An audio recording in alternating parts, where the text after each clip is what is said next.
நடிகை சாய் பல்லவி தன்னோட எக்ஸ் தளத்தில் ஆவேசமான ஒரு எச்சரிக்கை தரும் ஒரு போஸ்ட்டை ஷேர் பண்ணியிருக்காங்க. அதாவது ராமாயணம் படத்துல சாய் பல்லவி சீதையாக நடிக்கிறனால, ஷூட்டிங் முடியிற வரை நான்வெஜ் நான் சாப்பிடுறதில்ல அப்படின்னு சொல்லி முடிவெடுத்திருக்காங்க.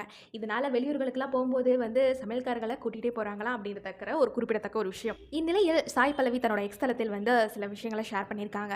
உண்மையில் ஒவ்வொரு முறையும் எனக்கு எதிராக ஆதாரமற்ற வதந்திகள், இட்டக்கட்டப்பட்ட பொய்கள் உள்நோக்கத்துடனோ அல்லது இல்லாமலோ பரப்பப்படுவதை காணும் போதெல்லாம் நான் ரொம்ப அமைதியாக தான் இருக்கிறேன். ஆனால் தொடர்ந்து இவ்வாறு நடப்பதால், குறிப்பாக என்னோட படத்தின் வெளியீட்டின் போதோ அல்லது என பட அறிவிப்புகள் வெளியாகும் போது சமயங்களிலோ இந்த போன்ற வதந்திகள் பரப்பப்படுவது ரொம்ப அதிகரித்து வருது.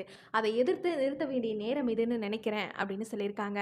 இனி ஒரு முறை என்னை பற்றி தவறான ஆதாரமற்ற வதந்திகளை செய்தியாகவோ அல்லது கிசுகிசுவாகவோ எந்த செய்தி ஊடகமோ அல்லது செய்தி பக்கமோ வெளியிடுவது என் கவனத்திற்கு வந்தால் நீங்கள் சட்ட ரீதியான நடவடிக்கையை எதிர்கொள்ள தயாராக இருங்க அப்படின்னு சொல்லி ஆவேசமாக எச்சரிக்கும் வகையில் குறிப்பிட்டிருக்காங்க.